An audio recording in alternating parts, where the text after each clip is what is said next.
परिचय। बच्चों, आज हम अपने नए पाठ श्वसन और गैसों के विनिमय की शुरुआत करने जा रहे हैं। कोई मुझे बता सकता है कि हम सांस कैसे लेते हैं?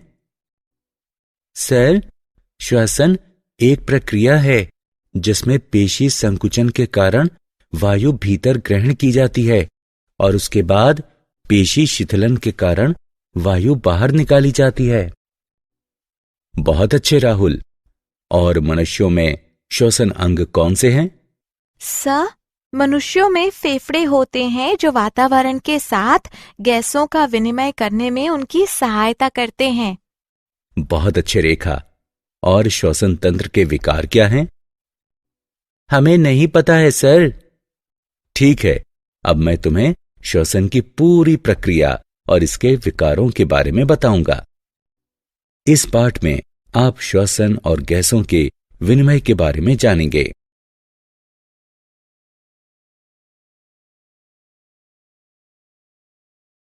उद्देश्य। इस पाठ के अंत में आप निम्न करने में सक्षम हो जाएंगे: श्वसन अंगों की व्याख्या करना, मानव श्वसन तंत्र का वर्णन करना, श्वसन की क्रियाविधि का वर्णन करना, श्वसन आयतन और क्षमताओं की व्याख्या करना, गैसों के विनिमय का वर्णन करना, गैसों के परिवहन का वर्णन करना, श्वसन के नियमन के बारे में जानना, श्वसन तंत्र के विकारों की सूची बनाना।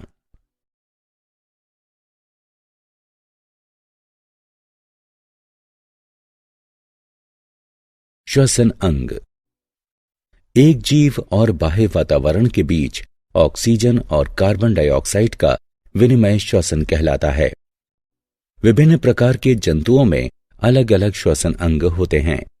वयस्क कशेरुकों में प्राथमिक श्वसन अंग बाह्य और आंतरिक क्लोम, वाताशय या फेफड़े और त्वचा हैं। अकशेरुकों के सामान्य श्वसन अंग श्वसन नलिकाएं और क्लोम हैं।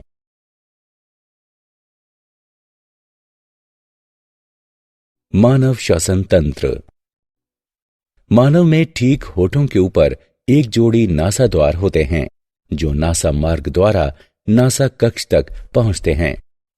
नासा कक्ष नासा ग्रसनी कहलाने वाली एक गुहा में खुलते हैं। नासा ग्रसनी कंठ क्षेत्र स्थित घंटी द्वारा श्वास नली में खुलती है। कंठ श्वास नली के शीर्ष पर स्थित एक उपास्थि संरचना है जिसमें प्रत्यास्थ घोष तंत्री होते हैं जो ध्वनि उत्पादन में स्वर मान के स्रोत हैं। श्वास नली घंटी कहलाने वाली एक संरचना द्वारा खुलती है।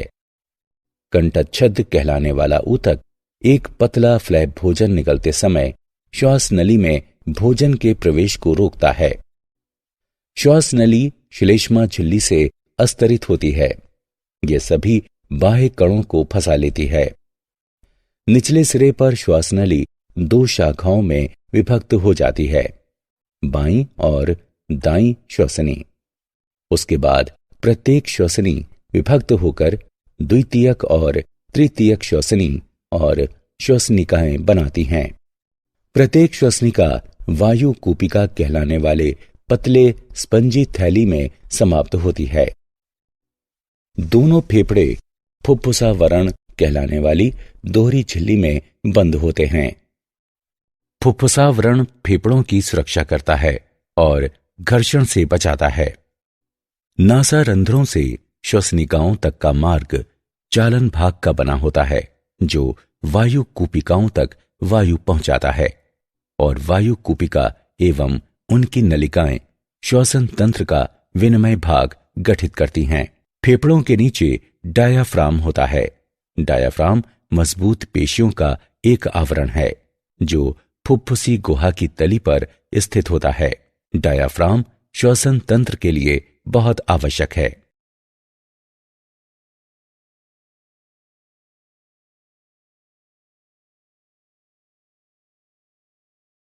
श्वसन की क्रियाविधि। श्वसन में दो चरण शामिल होते हैं, अंतःश्वसन और निःश्वसन। अंतःश्वसन के दौरान वक्ष गुहा के प्रसार के कारण फेफड़ों में वायु पहुंचती है। वक्ष गुहा पसली पिंजर की तली पर स्थित डायाफ्राम के संकुचन के कारण फैलती है और बाह्य अंतरापर्शुक पेशियों के संकुचन के कारण पसलियां ऊपर नीचे गति करती हैं। वक्ष गुहा का प्रसार वक्षीय आयतन में भी वृद्धि और वक्षीय दाब में कमी करता है। इसलिए वायु का कुल प्रवाह इसकी दाब प्रवणता गिरा देता है और वायु फेफड़ों के भीतर पहुंच जाती है। निश्वासन के दौरान डायाफ्राम और अंतरापर्शुक पेशियों का शिथिलन होता है, जिसके कारण फेफड़ों के भीतर की वायु का दाब शरीर के बाहर की वायु के दाब से अधिक हो जाता है और वायु बाहर निकल जाती है।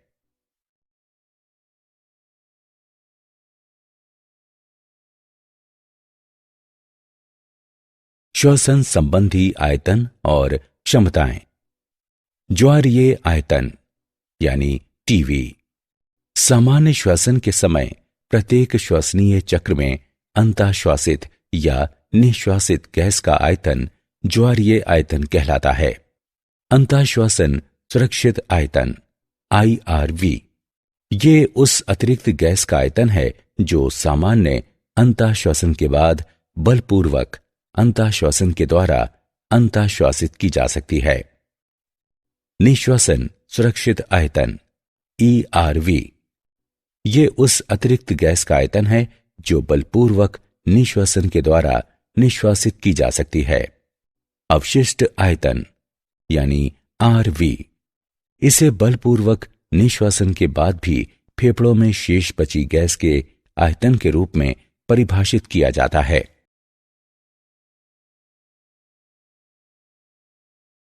श्वसन संबंधी आयतन और क्षमताएं।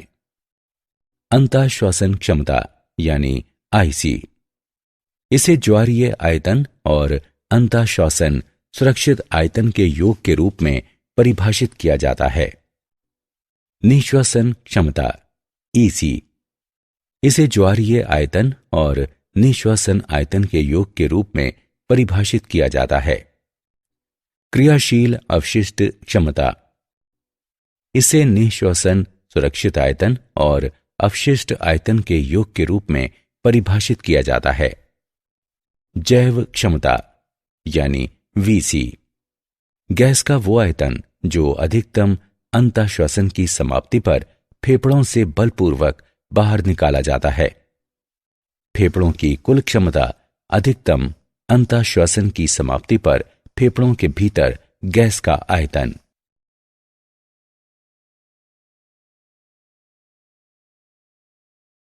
गैसों का विनिमय। सभी जीव वातावरण के साथ गैसों का विनिमय करते हैं। गैसों का विनिमय आवश्यक है ताकि उपापचयी प्रक्रियाओं के लिए कोशिकाएं आवश्यक गैसें प्राप्त कर सकें और गैसीय उपापचयी अपशिष्ट को बाहर निकाल सकें। श्वसन के माध्यम से गैसों का रक्त के द्वारा वायुमंडल के साथ विनिमय होता है। फेफड़ों के वायु कोशिकीय स्थानों में ऑक्सीजन का आंशिक दाब रक्त में उपस्थित ऑक्सीजन के आंशिक दाब से अधिक होता है। इसलिए फेफड़ों की वायु से ऑक्सीजन लाल रुधिर कोशिकाओं में विसरित हो जाती है। साथ ही रुधिर में कार्बन डाइऑक्साइड का आंशिक दाब फेफड़ों की वायु में उपस्थित कार्बन डाइऑक्साइड के आंशिक दाब से अधिक होता है। इसलिए लाल रुधिर कोशिकाओं से कार्बन डाइऑक्साइड विसरित होकर फेफड़ों की वायु में पहुंच जाती है। ऑक्सीजन युक्त रुधिर फुफ्फुसीय शिरा द्वारा हृदय तक पहुंचता है।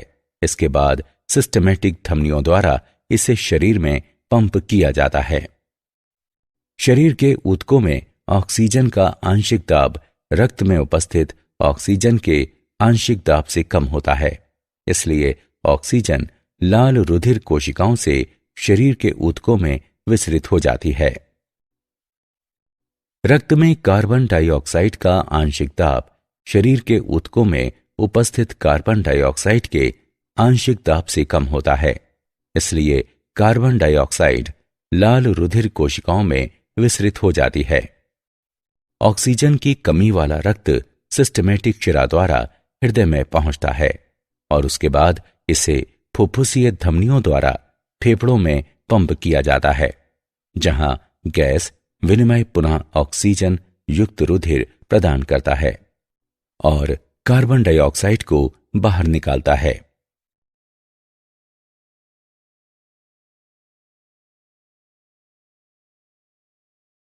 गैसों का परिवहन। ऑक्सीजन और कार्बन डाइऑक्साइड का विनिमय फेफड़ों और रक्त के बीच होता है। ऑक्सीजन का बड़ा भाग रक्त में विसरित होता है और उसी समय कार्बन डाइऑक्साइड बाहर विसरित होती है। ऑक्सीजन का परिवहन। लगभग 97% ऑक्सीजन का परिवहन लाल रुधिर कोशिकाओं द्वारा किया जाता है। आरबीसी में ऑक्सीजन हीमोग्लोबिन के साथ जुड़कर ऑक्सी हीमोग्लोबिन बनाती है। हीमोग्लोबिन संयुग्मित प्रोटीन है। इसमें 4 हीम समूह और ग्लोबिन होती है। हीमोग्लोबिन का रंग बैंगनी होता है, लेकिन ऑक्सी हीमोग्लोबिन का रंग चमकीला लाल होता है। ऑक्सीजन गैस के आंशिक दाब के कारण ये आसानी से हीमोग्लोबिन के साथ जुड़ जाती है। ऑक्सीजन का हीमोग्लोबिन के साथ बंधन कार्बन डाइऑक्साइड के आंशिक दाब पर हाइड्रोजन आयन सांद्रता, ताप और विभिन्न अन्य कारकों पर भी निर्भर करता है। ऑक्सीजन वियोजन वक्र एक ग्राफ है जो ऑक्सीजन के विभिन्न आंशिक दाबों पर हीमोग्लोबिन की प्रतिशत संतृप्ति को दर्शाता है। कार्बन डाइऑक्साइड का परिवहन। कार्बन डाइऑक्साइड का परिवहन कार्बोनिक अम्ल, सोडियम और पोटेशियम के बाइकार्बोनेट कार्बामीनो हीमोग्लोबिन के रूप में होता है। कार्बन डाइऑक्साइड का परिवहन इसके आंशिक दाब पर निर्भर करता है। अधिकांश कार्बन डाइऑक्साइड का परिवहन बाइकार्बोनेट आयनों के रूप में किया जाता है। कार्बन डाइऑक्साइड ऊतकों की कोशिकाओं की लाल रुधिर कोशिकाओं में प्रवेश करती है, जहां ये जल के साथ जुड़कर कार्बोनिक अम्ल बनाती है। इस अभिक्रिया को कार्बोनिक एनहाइड्रेज द्वारा उत्प्रेरित किया जाता है, जिसके कारण कार्बोनिक अम्ल बाइकार्बोनेट आयनों और हाइड्रोजन आयनों में विघटित हो जाता है।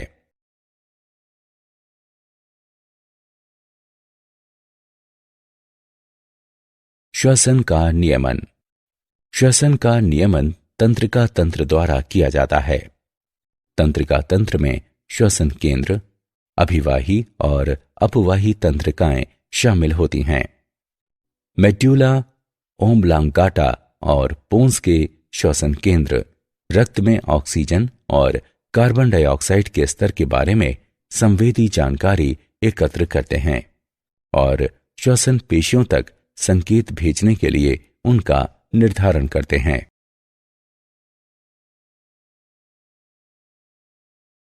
श्वसन तंत्र के विकार। दमा एलर्जी द्वारा होने वाला एक चिरकालिक रोग है। एलर्जी फेफड़ों के आसपास की पेशियों में ऐंठन उत्प्रेरित करके श्वसनिकाओं को सिकोड़ देती है। वातस्फीति रुकी वायु के कारण फेफड़ों की स्फीति के साथ फेफड़ों के ऊतकों के क्षतिग्रस्त होने से संबंधित है। व्यावसायिक श्वसन विकार। फेफड़ों का एक रोग जो कोयले वाली धूल के अंतःश्वसन द्वारा होता है।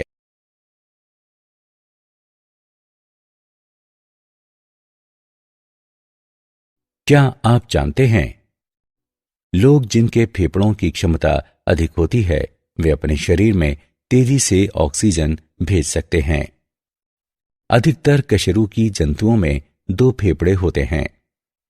ब्रिटिश लंग फाउंडेशन के अनुसार एक दिन में फेफड़े लगभग 8000 से 9000 लीटर तक वायु अंतःश्वासित करते हैं।